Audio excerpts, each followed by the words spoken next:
My opinion's not that of my employer. There may be people in the room thinking about running Kubernetes or maybe starting it or even have started it. There's loads of hype around it. And you may be thinking, do I run my own or do I get an off-the-shelf one? Now, I work with a team that run our own and built our own. And we love it. We love its scalability. We love its self-healing. We love its ability to just recover. We also really love YAML as well, which is a big help with Kubernetes. There are a bunch of reasons to run your own cluster.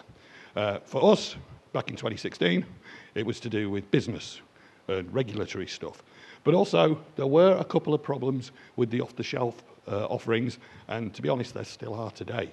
But there are bad reasons. There is so much hype, and none of this hype is on your CV, and you may be feeling left out. So career-driven development for choosing a cluster is a bad idea.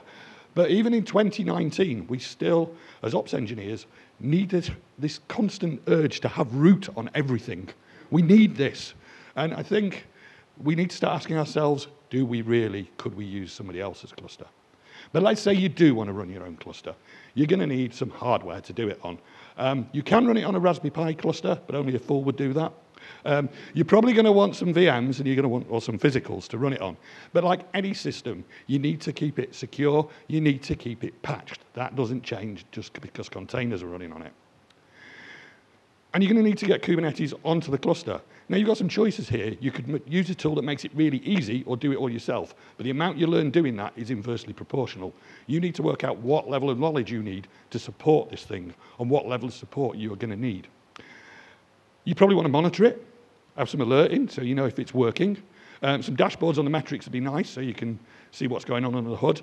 And maybe an elk stack or something like that for the logs would be really helpful. You can see already we're starting to add quite a lot to this platform. And then you're going to have people wanting to use the cluster. You're going to have teams wanting to put their apps on it. And if they built their app in a way that is suitable running containers, you won't have any problems. If they followed, for example, the 12-factor paradigm, as illustrated by my friend Denise here, I've highlighted 2 of the 12 factors. One of them is about not storing state in your containers in case something bad happens to them. Move that into a state store or a database. And the second is make sure your containers can recover from graceful and ungraceful restarts. Then you're going to get more people using your cluster. You're going to have to use RBAC, secure it, segment their stuff with namespaces to make sure they can't tamper with each other's work. Things are starting to get a bit complicated at this point. And then they're going to find the toy shop, the landscape. And you might find the toy shop and think, brilliant, there's all sorts of things on here. Every time you install a component off this toy shop, you're going to have to support it and run it, and your system becomes more complicated. As an example, service meshes. Service meshes are brilliant. I'm not hitting on them at all. But if you have a problem with your service mesh, you are going to need some serious level 2 networking knowledge. And if you haven't got that, that's going to be a nightmare. And that's the same for any of the components you install. You're going to need to understand how they work underneath. Every 3 months, you're going to get Christmas presents. You're going to get an update to Kubernetes. You need to install it so your lovely Christmas tree stays evergreen, or otherwise it's going to end up like that monstrosity on the A90 going to Queensferry. And don't underestimate the amount of support you're going to have to give to the people using your cluster. It's not going to be just about the services you've installed. It's not going to be just about the stuff you've changed. It's going to be about the whole of Kubernetes. Your users aren't necessarily going to understand what belongs to you and what belongs to core Kubernetes. And they're going to find exciting and interesting ways to deploy software onto your clusters. Yes, they might build pipelines. They might YOLO stuff on with Helm Package Manager, but you're going to end up with more and more applications on your cluster.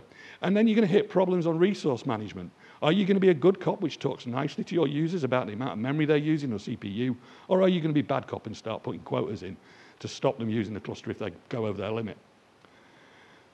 So there's a lot to it. It's not just about running Kubernetes. It's about the workloads on it. It's about the whole stack of tooling you need around it and how complex it is.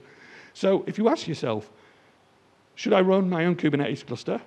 Well, I suppose if you are a dev platform hardening, control plane installing, lockdown user authenticating and authorization, platform monitoring and logging, customer-facing, user training, 12-factor conveying, feature selecting, system upgrading, fountain of all knowledge with service mesh networking, pipeline and tooling, and multi-tenancy resource management ops engineer, and there's 6 of you, then maybe you should. Enjoy your cluster.